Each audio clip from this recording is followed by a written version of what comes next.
Hello friends, आज की कहानी है मैं बासी रोटी नहीं खाऊंगी।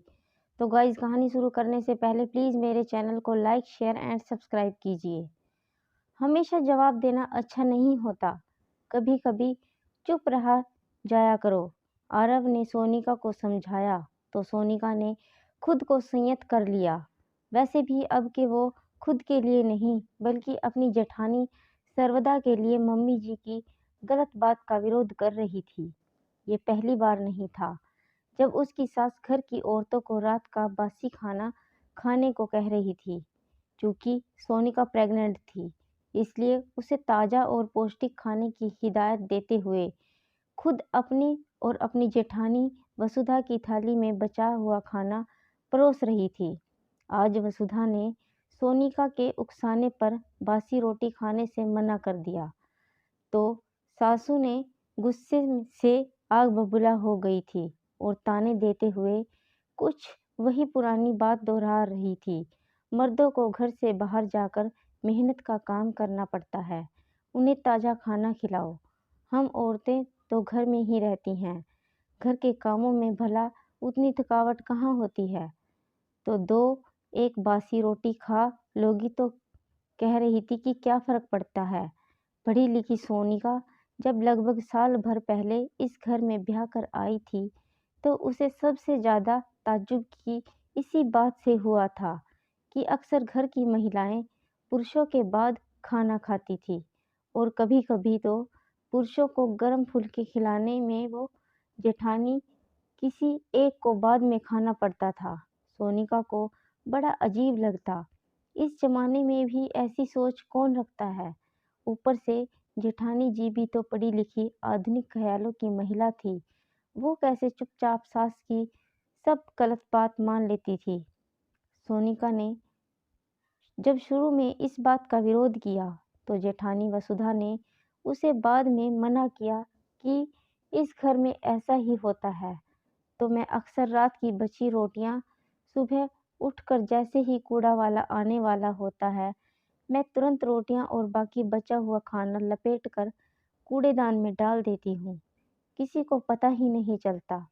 और अगर कभी माँ जान रही होती है कि खाने रात के खाने में क्या क्या बचा है, तब उसे ना फेंक पाते हैं न किसी को दे पाते हैं, बस उसे हमें ही खाना होता है। पर इस तरह कूड़े में फेंकना तो खाने की बर्बादी है और दिन चढ़े रात का खाना खाना हेल्थ की भी बर्बादी है। आप मम्मी जी से कुछ कहती क्यों नहीं? सोनिका ने कहा तो वसुधा के पास उसका कोई जवाब नहीं था। बस इतना ही कहा कि कुछ बातों को जवाब न देकर चुप रहकर नज़रअंदाज करना ज़्यादा अच्छा रहता है। बाद में वसुधा और सोनिका ने इसका ये हल निकाला कि वो बहुत ही नाप तोल कर खाना बनाने लगी थी ताकि सुबह उन्हें खाना ना पड़े। पर कल जब लखनऊ वाले फूफा जी आए तो सासू माँ के फरमान के मुताबिक छोले पूरी और बहुत सारे पकवान बने थे।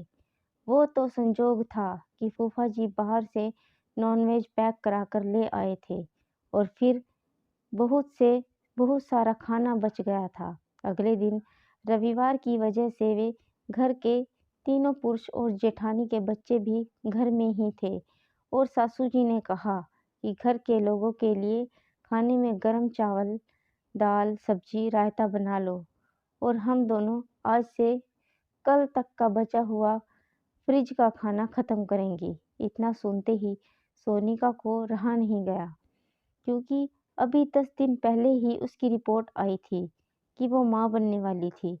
मतलब जब तक सोनिका अकेली थी, तब तक तो उसे बासी खाना खाना पड़ता था। अब चूँकि उसके अंदर एक जीव पल रहा है, माँ जी के शब्दों में उनका पोता पल रहा है, तो सासू माँ ने सोनिका को ताज़ा खाने की हिदायत देनी शुरू कर दी थी। अलबत्ता वो खुद भी रात का बचा खाना ही खाती थी।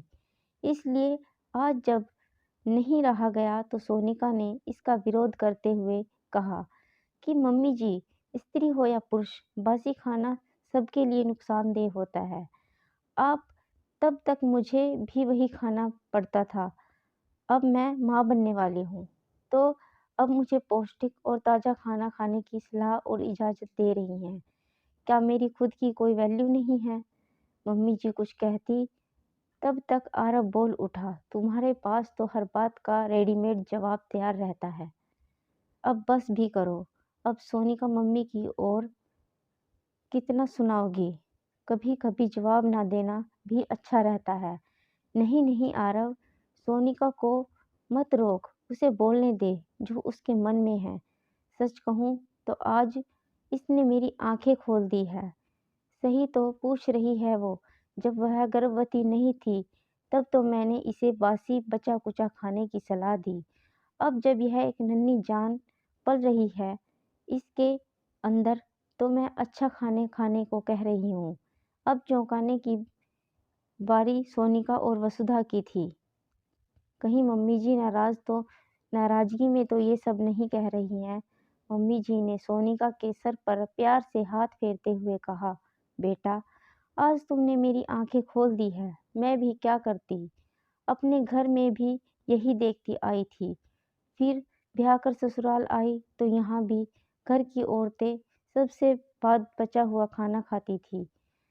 वसुधा ने भी कभी इस बात का विरोध नहीं किया। बहुत अच्छा किया सोनिका ने जो यह सवाल उठाकर इसने मुझे समझा दिया कि हम स्त्रियों को भी पौष्टिक खाना खाने का की ज़रूरत होती है। बोलते बोलते मम्मी जी का गला थोड़ा रुंध गया तो औरव ने उनका कंधा पकड़ते हुए कहा, माँ तुम शायद भूल गई हो, तुम सास हो। इन बहुओं के सामने दबंग बनकर रहो, वरना ये तुम्हारे सिर पर चढ़ जाएंगी। आरव ने जिस नाटकीय अंदाज में ये बात कही उससे सबको हंसी आ गई। अगले दिन से जो भी खाना बचता उसे मम्मी जी खुद दूध वाले को दे आती और वह अपनी गाय को खिला दे।